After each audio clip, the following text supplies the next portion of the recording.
Good afternoon, my dear students. Today I am going to make discussion on the another important problem in the redemption of preference shares. So in this problem, the main adjustment is utilization of the capital redemption reserve for issuing the equity shares as bonus shares to the holders of equity shares. So the adjustment given in this problem is utilization of the capital redemption reserve for issuing the equity shares to the as a bonus shares to the equity shareholders. ಈ ಒಂದು ಪ್ರಾಬ್ಲಮಲ್ಲಿ ಇರುವಂಥ major adjustment ಏನು ಅಂತ ಅಂದರೆ ನಾವು ಏನು ಪ್ರತಿ ಪ್ರಾಬ್ಲಮಲ್ಲಿ ಕ್ಯಾಪಿಟಲ್ ರಿಡಂಪ್ಷನ್ ರಿಸರ್ವ್ನ ಕ್ರಿಯೇಟ್ ಮಾಡ್ತೀವಿ, ಆ ರಿಸರ್ವ್ನ ನಾವು ಇಲ್ಲೇನು ಮಾಡ್ತಾ ಇದ್ದೀವಿ ಅಂತಂದರೆ we are going to utilising this capital redemption reserve for issuing the bonus shares to the existing equity shareholders. Existing equity shareholders ಏನಿದ್ದಾರೆ ಅವ್ರಿಗೆ ಬೋನಸ್ ಶೇರ್ಸ್ ಆಗಿ ಇಶ್ಯೂ ಮಾಡೋದಕ್ಕೆ ನಮ್ಮ ಹತ್ರ ಇರುವಂಥ ಕ್ಯಾಪಿಟಲ್ ರಿಡಂಪ್ಷನ್ ರಿಸರ್ವ್ನ ಯೂಸ್ ಮಾಡ್ಕೋತಾ ಇದ್ದೀವಿ. So that is the major adjustment in this problem. So after that ಇದಾದಮೇಲೆ ಒನ್ ಬೈ ಒನ್ ಅಡ್ಜಸ್ಟ್ಮೆಂಟ್ ಅಂದರೆ ಇದರಲ್ಲಿ ಇರೋವಂಥ ಇಂಪಾರ್ಟೆಂಟ್ ಅಡ್ಜಸ್ಟ್ಮೆಂಟ್ ಇದು. ಸೊ ಹಾಗಾದರೆ ಎಂಟ್ರೀಸ್ ಯಾವ ರೀತಿ ಪಾಸ್ ಮಾಡ್ತೀವಿ ಅನ್ನೋದನ್ನ ನೋಡೋಣ. ಸೊ ಹಾಗಾದರೆ ಒನ್ ಬೈ ಒನ್ ಅವನೇನು ಇನ್ಫಾರ್ಮೇಷನ್ ಕೊಟ್ಟಿದ್ದಾನೆ ಅದನ್ನು ನೋಡೋಣ. ಫಸ್ಟು ಬ್ಯಾಲೆನ್ಸ್ ಶೀಟ್ ಕೊಟ್ಟಿದ್ದಾನೆ. ಬ್ಯಾಲೆನ್ಸ್ ಶೀಟಲ್ಲಿ ಇಲ್ಲಿ ನೀವು ಮೇಜರಾಗಿ ತಿಳ್ಕೊಬೇಕಾಗಿರುವಂಥದ್ದು ಲಯಬಿಲಿಟೀಸ್ ಸೈಡು ಆಥರೈಸ್ಡ್ ಕ್ಯಾಪಿಟಲ್ ಅಂತ ಕೊಟ್ಟಿದ್ದಾನೆ.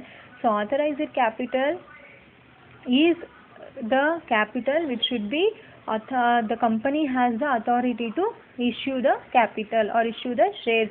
ಕಂಪನಿಗೆ ಅಥಾರಿಟಿ ಇರೋವಂಥದ್ದು 10 lakh ಪ್ರಿಫರೆನ್ಸ್ ಶೇರ್ಸ್ನ ರೈಸ್ ಮಾಡೋದಕ್ಕೆ, 25 lakh ಈಕ್ವಿಟಿ ಶೇರ್ಸ್ನ ರೈಸ್ ಮಾಡೋದಕ್ಕೆ. ಬಟ್ ಅವ್ರು ಇಶ್ಯೂ ಮಾಡಿ ಪೇಮೆಂಟ್ ಮಾಡ್ತಾ ಇರೋದು just 5 lakh preference share capital and 10 lakh equity share capital. So ಹಾಗಾದರೆ ನೀವು ಬ್ಯಾಲೆನ್ಸ್ ಶೀಟ್ನ ಟ್ಯಾಲಿ ಮಾಡುವಾಗ we should not consider authorised capital. So it is compulsory to show the authorized capital in the balance sheet, but we should not take it for the calculation to make the tally of the balance sheet. Balance ಶೀಟ್ನ tally ಮಾಡುವಾಗ ನಾವು authorised ಕ್ಯಾಪಿಟಲ್ನ ತೊಗೊಳ್ಳೋದಿಲ್ಲ, but ಕಂಪಲ್ಸರಿಯಾಗಿ balance ಶೀಟಲ್ಲಿ ಅದನ್ನು ತೋರಿಸ್ಬೇಕಾಗುತ್ತೆ. So that is the another important point. So ಹಾಗಾದರೆ ಬ್ಯಾಲೆನ್ಸ್ ಶೀಟ್ನ ನಾವು ಎಲ್ಲಿಂದ ಕನ್ಸಿಡರ್ ಮಾಡಬೇಕು ಅಂದರೆ issued and paid up capital ಅಂತ ಕೊಟ್ಟಿದ್ದಾನಲ್ಲ ಅಲ್ಲಿಂದ ಮೇಜರಾಗಿ ಕನ್ಸಿಡರ್ ಮಾಡ್ತಾ ಹೋಗ್ತೀರಾ. ಈ ಒಂದು ಪ್ರಾಬ್ಲಮಲ್ಲಿ ಭರತ್ ಅನ್ನೋವಂಥ ಕಂಪ್ನಿನಲ್ಲಿ ಎಷ್ಟು ಪ್ರಿಫರೆನ್ಸ್ ಶೇರ್ಸ್ ಇದೆ ಅಂದರೆ 5 lakh ಪ್ರಿಫರೆನ್ಸ್ ಶೇರ್ ಕ್ಯಾಪಿಟಲ್ ಇರೋವಂಥದ್ದು. ಸೊ ಹಾಗಾದರೆ ಅಡ್ಜಸ್ಟ್ಮೆಂಟ್ಸ್ ನೋಡ್ತಾ ಹೋಗೋಣ. The redeemable preference shares were redeemed on 15th April 2015 at a premium of 5%. So Bharat company limited ಅವ್ರು ಏನು ಮಾಡ್ತಾ ಇದ್ದಾರಂತೆ, ಇರೋವಂಥ ಪ್ರಿಫರೆನ್ಸ್ ಶೇರ್ ಕ್ಯಾಪಿಟಲ್ನ ರೀಪೇಮೆಂಟ್ ಮಾಡ್ತಾ ಇದ್ದಾರಂತೆ. ಯಾವಾಗ 15th April 2015ಗೆ ರೀಪೇಮೆಂಟ್ ಮಾಡ್ತಾ ಇದ್ದಾರೆ. ಎಷ್ಟಕ್ಕೆ ರೀಪೇಮೆಂಟ್ ಮಾಡ್ತಾ ಇದ್ದಾರೆ ಅಂತಂದರೆ ಅಟ್ ಎ ಪ್ರೀಮಿಯಮ್ ಆಫ್ 5%. 5% ಪ್ರೀಮಿಯಮ್ಗೆ ಪೇಮೆಂಟ್ ಮಾಡ್ತಾ ಇರೋದು. ಸೊ ಹಾಗಾದರೆ ಕ್ಯಾಪಿಟಲ್ ಎಷ್ಟಿದೆ, 5 lakh rupees ಇದೆ. ಆ 5 lakh ಮೇಲೆ 5% ಅಂತ ಬಂದಾಗ 25,000 rupees ಪ್ರೀಮಿಯಮ್ ಆಗುತ್ತೆ. ಸೊ ಹಾಗಾದರೆ ಟೋಟಲ್ ಆಗಿ we should pay 5,25,000 as capital to the preference shareholder. So that is the first entry or the first due entry. So ಹಾಗಾದರೆ ಎಂಟ್ರಿ ಏನು ಬರುತ್ತೆ ಅಂತ ನೋಡೋದಾದರೆ ಫಸ್ಟ್ ಎಂಟ್ರಿ ನಿಮ್ಗೆ ಆಲ್ರೆಡಿ ಗೊತ್ತೇ ಇದೆ. That is 9% redeemable preference share capital account debtor. Capital ಎಷ್ಟಿದೆ, 5 lakh rupees ಇದೆ. Premium on redemption of preference share capital account debtor 5% ಅಂತ ಪ್ರಾಬ್ಲಮಲ್ಲಿ ಅಡ್ಜಸ್ಟ್ಮೆಂಟಲ್ಲಿ ಹೇಳಿದೆ. ಸೊ 5 lakh ಮೇಲೆ 5% ಪ್ರೀಮಿಯಮ್ ಕೊಡ್ತಾ ಇದ್ದಾರೆ ಅಂದರೆ 25,000 to 9% redeemable preference share holders account 5,25,000. So totally we have to pay 5,25,000 to the shareholders, the preference share holders. So that is the first entry, due entry. So ಹಾಗಾದರೆ first entry ಬರೋ ಅಂಥದ್ದು due entry ಆಗಿರುತ್ತೆ. ಈ entry pass ಮಾಡಿದ್ದಾದಮೇಲೆ next adjustment ಏನು ಹೇಳ್ತಾ ಇದ್ದಾನೆ ಅಂತ ನೋಡಬೇಕಾಗುತ್ತೆ. ಅಡ್ಜಸ್ಟ್ಮೆಂಟಲ್ಲಿ ಹಾಗಾದರೆ ಪ್ರಾಬ್ಲಮ್ ನೋಡೋಣ. ಪ್ರಾಬ್ಲಮ್ ಅಂತ ಬಂದಾಗ the profit available being not sufficient to redeem the whole issue. ಅಂದರೆ ಈಗ ನಾವೇನು ರೀಪೇಮೆಂಟ್ ಮಾಡ್ತಾ ಇದ್ವಿ ಪ್ರಿಫರೆನ್ಸ್ ಶೇರ್ ಹೋಲ್ಡರ್ಸ್ಗೆ, ಅವ್ರಿಗೆ ಪೇಮೆಂಟ್ ಮಾಡೋದಕ್ಕೆ ಅಷ್ಟು ದುಡ್ಡು ನಮ್ಮ ಹತ್ರ ಇಲ್ಲ ಅಂತ ಅಂದಾಗ, ಸಫಿಷಿಯೆಂಟ್ ಇಲ್ಲ ಅಂತಾದಾಗ ಮುಂದೆ ಹೇಳ್ತಾ ಇದ್ದಾನೆ the company issue 25,000 equity shares of ₹10 each at par. So at par ಅಂತ ಹೇಳ್ತಾ ಇದ್ದಾನೆ. ಈಕ್ವಿಟಿ ಶೇರ್ಸ್ನ ಏನು ಮಾಡ್ತಾ ಇರೋವಂಥದ್ದು, ಇಶ್ಯೂ ಮಾಡ್ತಾ ಇರೋವಂಥದ್ದು 25,000 equity shares have been issued at ₹10% at par. ಅಂದರೆ ಫೇಸ್ ವ್ಯಾಲ್ಯೂಗೆ ಇಶ್ಯೂ ಮಾಡ್ತಾ ಇದ್ದಾನೆ, not at the discount and not at the premium.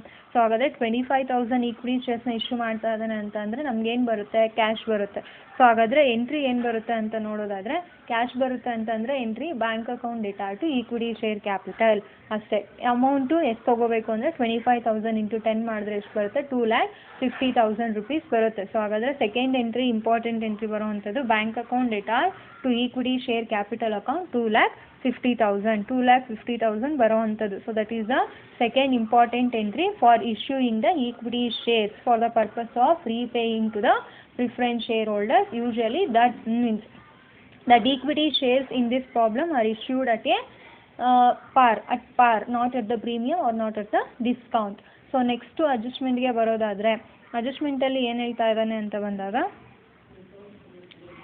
adjustment ಅಲ್ಲಿ on 1st April 2015 which were duly taken up and paid for ಅಂದರೆ ನಾವೇನು issue ಮಾಡಿದ್ದೀವಿ 25,000 equity ಶೇರ್ಸ್ನ ಏಪ್ರಿಲಲ್ಲೇ ಏನು ಮಾಡಿದಾರಂತೆ ಕಂಪ್ಲೀಟಾಗಿ issue ಮಾಡಿದ್ದೀವಿ. ಅವರು ಕೂಡ ನಮ್ಗೆ ಕೊಡಬೇಕಾಗಿರುವಂಥ ಅಮೌಂಟ್ನ ಪೇಮೆಂಟ್ ಮಾಡಿದ್ದಾರೆ. ಮೀನ್ಸ್ 2,50,000 ರುಪೀಸ್ ಕಂಪ್ಲೀಟಾಗಿ on that day itself we are going to receive. We are already received on that day itself. So ಅದಾದಮೇಲೆ ನೆಕ್ಸ್ಟ್ ಹೇಳ್ತಾ ಇದ್ದಾನೆ ನೆಕ್ಸ್ಟು ಅಡ್ಜಸ್ಟ್ಮೆಂಟ್ಗೆ ಅಂದರೆ ಇಂಪಾರ್ಟೆಂಟ್ ಅಡ್ಜಸ್ಟ್ಮೆಂಟ್ಗೆ ಹೋಗೋದಕ್ಕಿಂತ ಮುಂಚೆ ನಾವೇನು ಮಾಡಬೇಕಾಗುತ್ತೆ, ಈಗ ನಾವು ಪೇಮೆಂಟ್ ಮಾಡಬೇಕಾಗಿರೋವಂಥದ್ದು ಪ್ರಿಫರೆನ್ಸ್ ಶೇರ್ ಹೋಲ್ಡರ್ಸ್ಗೆ 5 lakh ರುಪೀಸ್ ಕ್ಯಾಪಿಟಲ್ನ ಪೇಮೆಂಟ್ ಮಾಡಬೇಕು. ಅದ್ರ ಜೊತೆಗೆ 25,000 ರುಪೀಸ್ ಪ್ರೀಮಿಯಮ್ನ ಪೇಮೆಂಟ್ ಮಾಡಬೇಕು. ಸೊ ಹಾಗಾದರೆ ನಾವು ಈಗ ಕ್ಯಾಪಿಟಲ್ನ with equity share capital and with CRR compare ಮಾಡಬೇಕಾಗುತ್ತೆ. ಈಕ್ವಿಟಿ ಶೇರ್ ಕ್ಯಾಪಿಟಲ್ ಜೊತೆಗೆ ಕಂಪೇರ್ ಮಾಡೋದಾದರೆ we have only issued 2,50,000 or we are received only 2,50,000 from the issue of equity shares. Equity ಶೇರ್ಸ್ನ ಇಶ್ಯೂ ಮಾಡೋದ್ರ ಮುಖಾಂತರ ನಾವು 2,50,000 ರುಪೀಸ್ನ ಮಾತ್ರ ರಿಸೀವ್ ಮಾಡಿದ್ದೀವಿ. But we are in the shortage of rupees 2,50,000. So ಆ 2,50,000ಗೆ ನಾವೇನು ಮಾಡಬೇಕಾಗುತ್ತೆ, we have to create capital redemption reserve. Capital redemption ರಿಸರ್ವ್ನ ಕ್ರಿಯೇಟ್ ಮಾಡಬೇಕಾಗುತ್ತೆ. ಸೊ ಹಾಗಾದರೆ ಕ್ಯಾಪಿಟಲ್ ರಿಡಂಪ್ಷನ್ ರಿಸರ್ವ್ನ ಕ್ರಿಯೇಟ್ ಮಾಡೋದಕ್ಕೆ we are available with the divisible profits in the balance sheet. Balance ಶೀಟಲ್ಲಿ ಡಿವಿಸಿಬಲ್ ಪ್ರಾಫಿಟ್ ಯಾವುದಿದೆ ಅಂತ ನೋಡಬೇಕಾಗುತ್ತೆ. ಸೊ ಹಾಗಾದರೆ ಬ್ಯಾಲೆನ್ಸ್ ಶೀಟಲ್ಲಿ ನಿಮಗೆ ಪ್ರಾಫಿಟ್ ಆ್ಯಂಡ್ ಲಾಸ್ ಅಕೌಂಟ್ 3,50,000 ಕೊಟ್ಟಿರೋ ಅಂಥದ್ದು. ಪ್ರಾಫಿಟ್ ಆ್ಯಂಡ್ ಲಾಸ್ ಅಕೌಂಟ್ 3,50,000 ಕೊಟ್ಟಿದ್ದಾನೆ. So that 3,50,000 should be utilised for the creation of capital redemption reserve. So ಹಾಗಾದರೆ ನಮ್ಮ ಹತ್ರ 3,50,000 ಇದೆ. ನಮಗೀಗ ಬೇಕಾಗಿರೋದು ಎಷ್ಟು? ಸೊ ಹೇಳ್ತೀನಿ, ನಮ್ಗೆ ಎಷ್ಟು ಬೇಕು ಅಂತ ಬಂದಾಗ ಎಂಟ್ರಿಗಳಲ್ಲಿ ನೋಡೋಣ. ಸೊ ಆಲ್ರೆಡಿ 5 lakh ರುಪೀಸ್ ನಾವು ಕ್ಯಾಪಿಟಲ್ ಪೇಮೆಂಟ್ ಮಾಡಬೇಕು. We have the capital of rupees 2,50,000 with us. So we are in the shortage of rupees 2,50,000. So ಹಾಗಾದರೆ ಬ್ಯಾಲೆನ್ಸ್ ಶೀಟಲ್ಲಿ ನಿಮಗೆ P&L ಅಕೌಂಟ್ 3,50,000 ಇದೆ, ಅಂದರೆ ಇನ್ನೂ ಜಾಸ್ತಿ ಇದೆ. ಸೊ ಅದರಲ್ಲಿ ನಾವು ಎಷ್ಟು ಮಾತ್ರ ಯುಟಿಲೈಸ್ ಮಾಡ್ಕೋತೀವಿ, ಎಷ್ಟು ಶಾರ್ಟೇಜ್ ಇದೆ ಅಷ್ಟನ್ನ ಮಾತ್ರ ಯೂಸ್ ಮಾಡ್ಕೋತೀವಿ. That is 2,50,000. ಆ 2,50,000ನ ಮಾತ್ರ ಯುಟಿಲೈಸ್ ಮಾಡಿಕೊಂಡು CRRನ ಕ್ರಿಯೇಟ್ ಮಾಡ್ತೀರಾ. ಸೊ ಹಾಗಾದರೆ another entry for the creation of CRR is profit and loss account data to capital redemption reserve. So that is the another entry for creation of CRR. So usual ಆಗಿ ನಾವು preference share ಕ್ಯಾಪಿಟಲ್ನ compare ಮಾಡೋ ಅಂಥದ್ದು ಎಷ್ಟು equity share ಕ್ಯಾಪಿಟಲ್ನ issue ಮಾಡಿದ್ದೀವಿ and ಇನ್ನು ಉಳಿದಿರೋ amount ಎಷ್ಟು shortage ಇದೆ ಅದಕ್ಕೆ ಎಷ್ಟು CRRನ ಕ್ರಿಯೇಟ್ ಮಾಡಬೇಕು ಅನ್ನೋದನ್ನ ಕಂಪೇರ್ ಮಾಡ್ತಾ ಹೋಗ್ತೀವಿ. ಸೊ ಈಗ ನಮಗೆ ಬೇಕಾಗಿರೋವಂಥ 5 lakh ರುಪೀಸ್ನ ನಾವು ನೋಡ್ಕೊಂಡ್ವಿ. ದೆನ್ ಅದಾದಮೇಲೆ ನೆಕ್ಸ್ಟ್ ಎಂಟ್ರಿ ಬರೋದಾದರೆ ಈಗ we have to pay 25,000. 5 lakh ರುಪೀಸ್ಗೆ ನಾವು ಅರೇಂಜ್ಮೆಂಟ್ ಮಾಡ್ಕೊಂಡ್ವಿ. But we have to pay premium on redemption of preference share capital rupees 25,000. ಆ 25,000ನ ಪೇಮೆಂಟ್ ಮಾಡೋದಕ್ಕೆ ಇಲ್ಲಿ ನೋಡಿ ಈಕ್ವಿಟಿ ಶೇರ್ಸ್ನ ಇಶ್ಯೂ ಮಾಡಿದ್ದೀವಿ, ಪಾರ್ ವ್ಯಾಲ್ಯೂಗೆ ಇಶ್ಯೂ ಮಾಡಿರೋವಂಥದ್ದು, not at the premium. So we are no premium security premium from the issue of equity shares. Equity ಶೇರ್ಸ್ನ ನಾವು ಪ್ರೀಮಿಯಮ್ಗೆ ಇಶ್ಯೂ ಮಾಡಿಲ್ಲ, ಅದರಿಂದ ನಮಗೆ ಇಲ್ಲಿ ಸೆಕ್ಯೂರಿಟಿ ಪ್ರೀಮಿಯಮ್ ಬರಲಿಲ್ಲ. ಸೊ ಹಾಗಾದರೆ ಇಲ್ಲಿಲ್ಲ ಅಂತ ಅಂದಾಗ ನಾವು ನೆಕ್ಸ್ಟ್ ಎಲ್ಲಿ ನೋಡಬೇಕಾಗುತ್ತೆ, ಬ್ಯಾಲೆನ್ಸ್ ಶೀಟಲ್ಲಿ ನೋಡಬೇಕಾಗುತ್ತೆ. ಸೊ ಬ್ಯಾಲೆನ್ಸ್ ಶೀಟಲ್ಲಿ ನಮಗೆ ಇಲ್ಲಿ ಸೆಕ್ಯೂರಿಟಿ ಪ್ರೀಮಿಯಮ್ ಕೊಟ್ಟಿದ್ದಾನ, ಲಯಬಿಲಿಟಿ ಸೈಡ್ ನೋಡ್ತೀರಾ. ಸೊ ಸೆಕ್ಯೂರಿಟಿ ಪ್ರೀಮಿಯಮ್ ಕೊಟ್ಟಿದ್ದಾನ, it is also very important point. So balance ಶೀಟಲ್ಲಿ ಲಯಬಿಲಿಟಿ ಸೈಡಲ್ಲೂ ಕೂಡ ಏನು ಮಾಡಿಲ್ಲ, ಸೆಕ್ಯೂರಿಟಿ ಪ್ರೀಮಿಯಮ್ಮು ಕೊಟ್ಟಿಲ್ಲ. ಸೊ ಹಾಗಾದರೆ ನಾವು 25,000 ರುಪೀಸ್ ಪ್ರೀಮಿಯಮ್ನ ಪ್ರಿಫರೆನ್ಸ್ ಶೇರ್ ಹೋಲ್ಡರ್ಸ್ಗೆ ಪೇಮೆಂಟ್ ಮಾಡ್ಬೋದು. ಸೊ ಹಾಗಾದರೆ ಹೇಗೆ ಪೇಮೆಂಟ್ ಮಾಡೋದು ಅಂತ ಬಂದಾಗ ನಾನು ಆಲ್ರೆಡಿ ನಿಮಗೆ ಲಾಸ್ಟ್ ಕ್ಲಾಸಸ್ಸಲ್ಲಿ ಹೇಳಿದ್ದೀನಿ. ಸೆಕ್ಯೂರಿಟಿ ಪ್ರೀಮಿಯಮ್ಗೆ ಪೇಮೆಂಟ್ ಮಾಡೋದಕ್ಕೆ means premium on redemption of preference share ಕ್ಯಾಪಿಟಲ್ಗೆ ಪೇಮೆಂಟ್ ಮಾಡೋದಕ್ಕೆ ಸೆಕ್ಯೂರಿಟಿ ಪ್ರೀಮಿಯಮ್ ಇಲ್ಲ ಅಂತ ಅಂದಾಗ we are available with the utilisation of the divisible profits ಇರೋವಂಥ ಡಿವಿಸಬಲ್ ಪ್ರಾಫಿಟ್ಸ್ನ ಯೂಸ್ ಮಾಡ್ಕೋಬೋದು ಅಂತ ಹೇಳಿದ್ದೀನಿ. ಅದ್ರ ಜೊತೆಗೆ ಇನ್ನೊಂದು ಇಂಪಾರ್ಟೆಂಟ್ ಪಾಯಿಂಟ್ ಏನು ಅಂದರೆ ಡಿವಿಸಬಲ್ ಪ್ರಾಫಿಟ್ಸ್ ಇಲ್ಲ ಅಂತ ಅಂದಾಗ ಸೆಕ್ಯೂರಿಟಿ ಪ್ರೀಮಿಯಮ್ ಜಾಸ್ತಿ ಕೊಟ್ಟಿದ್ದಾನೆ ಅಂತ ಅಂದರೆ ಆ ಸೆಕ್ಯೂರಿಟಿ ಪ್ರೀಮಿಯಮ್ನ CRR ಕ್ರಿಯೇಷನ್ಗೆ ಯೂಸ್ ಮಾಡಬಾರ್ದು. ಬಟ್ ಸೆಕ್ಯೂರಿಟಿ ಪ್ರೀಮಿಯಮ್ ಇಲ್ಲ ಅಂತ ಅಂದಾಗ ಕೊಟ್ಟಿರೋ ಡಿವಿಸಬಲ್ ಪ್ರಾಫಿಟ್ನೇ ಪ್ರೀಮಿಯಮ್ನ ಪೇಮೆಂಟ್ ಮಾಡೋದಕ್ಕೆ ಯೂಸ್ ಮಾಡ್ಕೋಬೋದು. So that is the another important point. So ಹಾಗಾದರೆ ಇಲ್ಲಿ ನಮಗೆ P&L ಅಕೌಂಟ್ ಎಷ್ಟಿದೆ, 3,50,000 ಇದೆ. ಸೊ ಆ 3,50,000 ಆಲ್ರೆಡಿ ನಾವು ಎಷ್ಟು ಯೂಸ್ ಮಾಡಿದ್ವಿ CRR ಕ್ರಿಯೇಷನ್ಗೆ, 2,50,000 ರುಪೀಸ್ನ ಯೂಸ್ ಮಾಡಿದ್ವಿ. ಸೊ ಹಾಗಾದರೆ ಇನ್ನು ಎಷ್ಟಿದೆ ನಮ್ಮ ಹತ್ರ ಅಂತಂದರೆ we are available with the ₹1,00,000 in the P&L account, profit and loss account. So ಹಾಗಾದರೆ ಅದಕ್ಕೆ ಎಂಟ್ರಿ ಪಾಸ್ ಮಾಡೋ ಅಂಥದ್ದು. ಸೊ ಫೋರ್ತ್ ಇಂಪಾರ್ಟೆಂಟ್ ಎಂಟ್ರಿ ಅಂತ ಬಂದಾಗ P&L profit and loss account data to premium on redemption of preference share capital account ₹25,000. So this is the fourth entry. So if we are not available with the security premium in the equity share capital account and also in the balance sheet, old balance sheet also, so we are available to or we are able to utilize the divisible profits available in the balance sheet for the payment to the premium on preference shareholders or preference share capital. So that is the another important point. Next ಅದಾದಮೇಲೆ ಈಗ ಅಡ್ಜಸ್ಟ್ಮೆಂಟಲ್ಲಿ ನೋಡೋದಾದರೆ ಪ್ರಾಬ್ಲಮ್ಗೆ ಬಂದ ಪ್ರಾಬ್ಲಮಲ್ಲಿ ನೋಡಿ ಇದಿಷ್ಟು ಆಯಿತು ಅಂದರೆ means 5 lakh rupeesನ payment ಮಾಡೋದಕ್ಕೆ 25,000 ಪ್ರೀಮಿಯಮ್ನ ಪೇಮೆಂಟ್ ಮಾಡೋದಕ್ಕೆ we are arrange with the amount. So next important point ಏನು ಹೇಳ್ತಾ ಇದ್ದಾನೆ, the company decided to utilise the capital redemption reserve for issuing equity shares as bonus shares to the holders of equity shares. ಅಂದರೆ ನಾವೇನೀಗ 2,50,000 rupees equity shares means capital redemption ರಿಸರ್ವ್ನ create ಮಾಡಿದ್ದೀವಿ. ಆ 2,50,000 ರುಪೀಸ್ನ ನಾವೇನು ಮಾಡ್ತಾ ಇದ್ವಿ, that is converted as equity shares ಆಗಿ ಅದನ್ನು ಕನ್ವರ್ಟ್ ಮಾಡಿ, ಮೀನ್ಸ್ ಈಕ್ವಿಟಿ ಶೇರ್ಸ್ ಮೇಲೆ ಅದನ್ನು ಇನ್ವೆಸ್ಟ್ಮೆಂಟ್ ಮಾಡಿ ಆ ಈಕ್ವಿಟಿ ಶೇರ್ಸ್ನ ಬೋನಸ್ ಶೇರ್ಸ್ ಆಗಿ ನಾವೇನು ಮಾಡ್ತಾ ಇದ್ದೀವಿ, ಎಕ್ಸಿಸ್ಟಿಂಗ್ ಈಕ್ವಿಟಿ ಶೇರ್ ಹೋಲ್ಡರ್ಸ್ಗೆ ಪೇಮೆಂಟ್ ಮಾಡ್ತಾ ಇದ್ದೀವಿ. I will repeat again. So ಇಲ್ಲಿ ಕೊಟ್ಟಿರುವಂಥ adjustment, the company decided to utilise the capital redemption reserve for issuing the bonus equity shares to the existing equity share holders. ಇಲ್ಲಿ ನಾವೇನು capital redemption ರಿಸರ್ವ್ನ create ಮಾಡಿದ್ದೀವಿ ಅದರಲ್ಲಿರೋವಂಥ reserve ಅಮೌಂಟ್ನ we are converting it into the bonus shares and that bonus shares will be provided to the existing equity shareholders. So that is the important point. So how to pass the entries for this transaction?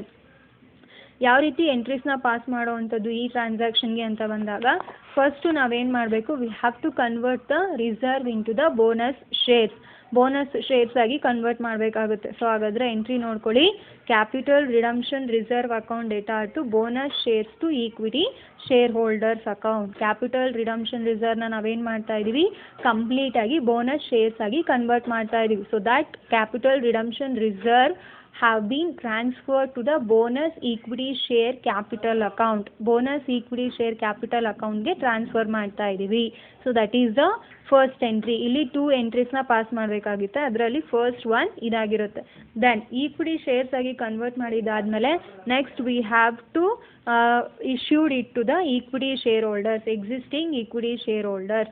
ಕಂಪನಿನಲ್ಲಿ already ಯಾರು existing equity share holders ಇದ್ದಾರೆ existing equity share ಹೋಲ್ಡರ್ಸ್ಗೆ ಇರೋವಂಥ bonus ಶೇರ್ಸ್ನ issue ಮಾಡ್ತೀವಿ. So ಹಾಗಾದರೆ entry bonus shares to equity share holders account data to equity share holders account. That bonus shares will be transferred to the equity share holders account ₹2,50,000. So we have to pass 2 entries for the conversion of capital redemption reserve to equity share capital. The first one is for transferring the capital redemption reserve to the bonus shares account and another entry for issuing the bonus shares to the existing equity shareholders. So we have to pass 2 important entries. So ಇದು 2 ಎಂಟ್ರಿನ ನಾವು pass ಮಾಡಬೇಕಾಗುತ್ತೆ. ಇಲ್ಲಿ 5ನೇ ಎಂಟ್ರಿಗೆ narration ಬರೋವಂಥದ್ದು being the bonus shares created out of the CRR, being the bonus shares created out of the capital redemption reserve. And the 6th one ಬರೋದಾದರೆ ಇಲ್ಲಿ being the bonus shares issued to the equity shareholder. First ನಾವು bonus shares ಆಗಿ convert ಮಾಡ್ತೀವಿ, ಅದಕ್ಕೊಂದು entry pass ಮಾಡಬೇಕು. Bonus shares ಆಗಿ convert ಮಾಡಿದ್ದಾದಮೇಲೆ next ಆ ಶೇರ್ಸ್ನ ನಾವು ಎಕ್ಸಿಸ್ಟಿಂಗ್ ಈಕ್ವಿಟಿ ಶೇರ್ ಹೋಲ್ಡರ್ಸ್ಗೆ ಟ್ರಾನ್ಸ್ಫರ್ ಮಾಡ್ತೀವಿ, ಇಶ್ಯೂ ಮಾಡ್ತೀವಿ. So that is the 2 important entries for the particular adjustment. So ಅದಷ್ಟು ಆದಮೇಲೆ ನೆಕ್ಸ್ಟು ನಾವೇನು ಮಾಡಬೇಕಾಗುತ್ತೆ, ಫೈನಲ್ ಪೇಮೆಂಟ್ ಎಂಟ್ರಿ ಮಾಡ್ತೀರಾ. ಫೈನಲ್ ಪೇಮೆಂಟ್ ಎಂಟ್ರಿ ಮಾಡೋದಕ್ಕೆ ಇಲ್ಲಿ ನಿಮಗೆ redeemable preference share holders account debtor to bank account 5,25,000 ಅಂತ ಹೇಳ್ತೀವಿ. ಅದಕ್ಕೆ ಕ್ಯಾಶ್ ಇದೆಯಾ ಇಲ್ವಾ ಅಂತ ಚೆಕ್ ಮಾಡಬೇಕು ಅನ್ನೋದಾದರೆ ಈಗ ನೋಡೋಣ. ಬ್ಯಾಲೆನ್ಸ್ ಶೀಟಲ್ಲಿ ನಿಮಗೆ ಕ್ಯಾಶ್ ಬ್ಯಾಲೆನ್ಸ್ ಎಷ್ಟಿದೆ, 3 lakh rupees ಕೊಟ್ಟಿದ್ದಾನೆ. ಅದ್ರ ಜೊತೆಗೆ ನಾವು ಈಕ್ವಿಟಿ ಶೇರ್ಸ್ನ ಇಶ್ಯೂ ಮಾಡೋದ್ರ ಮುಖಾಂತರ ಎಷ್ಟು ಕಲೆಕ್ಟ್ ಮಾಡಿದ್ದೀವಿ, 2,50,000 rupees ಕಲೆಕ್ಟ್ ಮಾಡಿದ್ದೀವಿ. ಸೊ ಹಾಗಾದರೆ we are available with the 5,50,000. So we have to pay only 5,25,000. So in the balance sheet ನಾವು ಕ್ಯಾಶ್ ಬ್ಯಾಲೆನ್ಸ್ ಎಷ್ಟು ತೊಗೋಬೇಕಾಗುತ್ತೆ, 25,000 ತೊಗೋಬೇಕಾಗುತ್ತೆ. I will repeat once. ಎಷ್ಟು ಕ್ಯಾಶ್ ಬ್ಯಾಲೆನ್ಸ್ನ ತೊಗೋಬೇಕು ಬ್ಯಾಲೆನ್ಸ್ ಶೀಟಲ್ಲಿ ಅಂತ ಹೇಳೋದಾದರೆ, ಆಲ್ರೆಡಿ ನಿಮಗೆ ಓಲ್ಡ್ ಬ್ಯಾಲೆನ್ಸ್ ಶೀಟಲ್ಲಿ ಕ್ಯಾಶ್ ಬ್ಯಾಲೆನ್ಸು 3 lakh rupees ಕೊಟ್ಟಿದ್ದಾನೆ. ಅದ್ರ ಜೊತೆಗೆ ನಾವಿಲ್ಲಿ ಈಕ್ವಿಟಿ ಶೇರ್ಸ್ನ ಇಶ್ಯೂ ಮಾಡಿ 2,50,000 rupeesನ ಕಲೆಕ್ಟ್ ಮಾಡಿದ್ದೀವಿ. ಸೊ ಟೋಟಲ್ ಎಷ್ಟಾಯಿತು, 5,50,000 ಆಯಿತು. ಸೊ ಆ 5,50,000ಅಲ್ಲಿ we have to pay 5,25,000. So we are available with the 25,000 cash balance in the new prepared balance sheet. ಅಂದರೆ ನೀವು ಕ್ರಿಯೇಟ್ ಮಾಡೋವಂಥ ಅಥವಾ ನೀವು ಪ್ರಿಪೇರ್ ಮಾಡೋವಂಥ ಹೊಸ ಬ್ಯಾಲೆನ್ಸ್ ಶೀಟಲ್ಲಿ ನೀವು ಎಷ್ಟು ತೊಗೋಬೇಕು, 25,000 ತೊಗೋಬೇಕಾಗುತ್ತೆ. ಸೊ ಅದಷ್ಟು ಆದಮೇಲೆ ಇನ್ನೊಂದು ಇಂಪಾರ್ಟೆಂಟ್ ಪಾಯಿಂಟ್ ಹೇಳಬೇಕು ಅಂತ ಬಂದಾಗ, ಇಲ್ಲಿ ಕ್ಯಾಪಿಟಲ್ ರಿಡಂಪ್ಷನ್ ರಿಸರ್ವ್, ಅದ್ರ ಜೊತೆಗೆ ಬ್ಯಾಲೆನ್ಸ್ ಶೀಟಲ್ಲಿ ನಿಮಗೆ ಸನ್ರಿ ಕ್ರೆಡಿಟಾರ್ಸ್ ಇದೆ. ಆಥರೈಸ್ಡ್ ಕ್ಯಾಪಿಟಲ್ ಏನಿದೆ ಅದನ್ನು ಹಾಗೆ ಬರ್ಕೊಂಡು ಕ್ಲೋಸ್ ಮಾಡಿ. ಇನ್ನು issued and paid up capital ಅಂತ ಬಂದಾಗ ಪ್ರಿಫರೆನ್ಸ್ ಶೇರ್ಸ್ ಬರೋದಿಲ್ಲ, ಯಾಕೆಂದರೆ we already paid it out. Then next one ಬಂದರೆ 1 lakh equity shares of ₹10 each 10 lakh rupees ಇದೆ. ಅದ್ರ ಜೊತೆಗೆ ನೀವು ಇಲ್ಲಿ ಇನ್ನೊಂದು ಇಂಪಾರ್ಟೆಂಟ್ ಪಾಯಿಂಟ್ ಇದೆ, ಏನು ಅಂತಂದರೆ ಮತ್ತೆ 2 ಈಕ್ವಿಟಿ ಶೇರ್ಸ್ನ ಇಶ್ಯೂ ಮಾಡಿದ್ದೀರಾ. ಯಾವ್ದ್ಯಾವ್ದು ಅಂತ ಬರೋದಾದರೆ ಅದ್ರ ಜೊತೆಗೆ ನೀವು 2 ಈಕ್ವಿಟಿ ಶೇರ್ಸ್ನ ತೊಗೋಬೇಕು. ಒಂದು 25,000 equity shares of ₹10 each. So this is the another one. ಅದ್ರ ಜೊತೆಗೆ ನಾವೇನು ಮಾಡ್ತಾ ಇದ್ದೀವಿ, ಸಿ ಆರ್ ಆರ್ನ ಮತ್ತೆ ನಾವು ಈಕ್ವಿಟಿ ಶೇರ್ಸ್ ಆಗಿ ಇಶ್ಯೂ ಮಾಡ್ತಾ ಇರೋದ್ರಿಂದ ಸೊ ಈ 2,50,000 ತೊಗೋಬೇಕಾಗುತ್ತೆ. ಸೊ ಟೋಟಲ್ ಆಗಿ we have 3 types of equity shares in the equity share capital. So that is 1 lakh equity shares, then 25,000 equity shares, and another one is bonus shares to the existing equity shareholder. So ಹಾಗಾದರೆ total ಆಗಿ 10 lakh, 2,50,000, 2,50,000 ಅಂದರೆ separate ಆಗಿ ಬರೀಬೇಕಾಗುತ್ತೆ. So ಇದಿಷ್ಟೂ ಕೂಡ another important point. ಹಾಗಾದರೆ next balance ಶೀಟಲ್ಲಿ liability side ನೋಡಬೇಕಾಗುತ್ತೆ. Liability ಸೈಡಲ್ಲಿ ಈಕ್ವಿಟಿ ಶೇರ್ ಕ್ಯಾಪಿಟಲ್ ಬಗ್ಗೆ ಮಾತಾಡಿದೆ. ನೆಕ್ಸ್ಟು ಸನ್ರಿ ಕ್ರೆಡಿಟರ್ಸ್ 7,50,000 ಏನಿದೆ ಅದನ್ನು ಹಾಗೆ ತೊಗೊಳ್ಳಿ. ದೆನ್ ಅದಾದಮೇಲೆ P&L account, profit and loss account ಏನಿದೆ 3,50,000 rupees ಇದೆ. ಆ 3,50,000ಅಲ್ಲಿ ನಾವು ಎಷ್ಟು ಯುಟಿಲೈಸ್ ಮಾಡ್ತಾ ಇದ್ದೀವಿ ಅಂತಂದರೆ 2,50,000 for the creation of CRR and 25,000 for the payment to the premium on the preference share capital. So we have only 75,000 with us. ಅಂದರೆ ನಮ್ಮ ಹತ್ರ ಈಗ ಜಸ್ಟ್ ಎಷ್ಟಿದೆ, 75,000 rupees ಮಾತ್ರ ಇರೋ ಅಂಥದ್ದು. 3,50,000 minus 2,50,000 minus 25,000. ಸೊ 75,000 P&L ಅಕೌಂಟಲ್ಲಿ ಇರುತ್ತೆ. ನೆಕ್ಸ್ಟು ಲಯಬಿಲಿಟಿನಲ್ಲಿ ಇನ್ನೇನು ತೊಗೋಬೇಕು, ಯೂಶ್ವಲ್ ಆಗಿ ನಾವೇನು ಮಾಡ್ತಾ ಇದ್ವಿ, CRRನ ಲಯಬಿಲಿಟಿ ಸೈಡು ರಿಸರ್ವ್ಸ್ ಆ್ಯಂಡ್ ಸರ್ಪ್ಲಸಲ್ಲಿ ತೊಗೋತಾ ಇದ್ವಿ. But in this problem we should not take it in the preparing balance sheet. Prepare ಮಾಡೋ ಅಂಥ ಬ್ಯಾಲೆನ್ಸ್ ಶೀಟಲ್ಲಿ CRRನ ತೊಗೊಳ್ಳೋ ಹಾಗಿಲ್ಲ. ಯಾಕೆ ಅಂತ ಅಂದರೆ ಆ CRRನ ನಾವೇನು ಮಾಡ್ತಾ ಇದ್ದೀವಿ, we are going to convert it as the shares ಆಗಿ ಕನ್ವರ್ಟ್ ಮಾಡ್ತಾ ಇರೋದ್ರಿಂದ ಅದನ್ನು ಆಲ್ರೆಡಿ ನಾವೇನು ಮಾಡಿದ್ದೀವಿ, ಶೇರ್ ಕ್ಯಾಪಿಟಲ್ ಅಂಡರಲ್ಲೇ 2,50,000 ಅಂತ ತೊಗೊಂಡಿದ್ದೀವಿ. ಸೊ ಹಾಗಾದರೆ ಈ ಪ್ರಾಬ್ಲಮಲ್ಲಿ CRR ಬರೋದಿಲ್ಲ. ಯಾಕೆ ಅಂದರೆ CRR will be converted into the shares. ಆ ಶೇರ್ಸ್ನ ನಾವೇನು ಮಾಡಿದ್ವಿ, ಆಲ್ರೆಡಿ ಶೇರ್ ಕ್ಯಾಪಿಟಲ್ ಅಂಡರಲ್ಲಿ ತೊಗೊಂಡಿದ್ದೀವಿ. ಸೊ ಇದಿಷ್ಟು ಲಯಬಿಲಿಟಿ ಸೈಡ್ ಬರೋ ಅಂಥ ಐಟಮ್ಸ್. ನೆಕ್ಸ್ಟು ಅದಾದಮೇಲೆ ಇನ್ನು ಅಸೆಟ್ ಸೈಡ್ ಬರೋದಾದರೆ ಸನ್ರಿ ಅಸೆಟ್ಸ್ 23 lakh ತೊಗೋತೀರಾ. ಕ್ಯಾಶ್ ಎಟ್ ಬ್ಯಾಂಕ್ ಬಗ್ಗೆ ಆಗಲೇ ಮಾತಾಡಿದ್ರೆ ಎಷ್ಟು ಬರುತ್ತೆ, 25,000 ಬರುತ್ತೆ. ಯಾವ ರೀತಿ, 3 lakh ಪ್ಲಸ್ ಅದ್ರ ಜೊತೆಗೆ ಈಕ್ವಿಟಿ ಶೇರ್ಸ್ನ ಇಶ್ಯೂ ಮಾಡಿರೋ 2,50,000 ಮೈನಸ್ 5,25,000 ಮಾಡಿದ್ರು 25,000 ಬ್ಯಾಲೆನ್ಸ್ ಉಳಿಯುತ್ತೆ. ಸೊ ಇದಿಷ್ಟೂ ಕೂಡ ಇಂಪಾರ್ಟೆಂಟ್ ಆಗಿ ಇರೋವಂಥದ್ದು ಈ ಪ್ರಾಬ್ಲಮಲ್ಲಿ. ಅಡ್ಜಸ್ಟ್ಮೆಂಟ್ ಏನು ಅಂತಂದರೆ CRR will be converted it into bonus shares ಆಗಿ ನಾವು ಇದನ್ನು ಏನು ಮಾಡ್ತಾ ಇದ್ದೀವಿ, ಕನ್ವರ್ಟ್ ಮಾಡ್ತಾ ಇದ್ದೀವಿ. So that is the major adjustment in this problem. So this is about the explanation of this particular problem.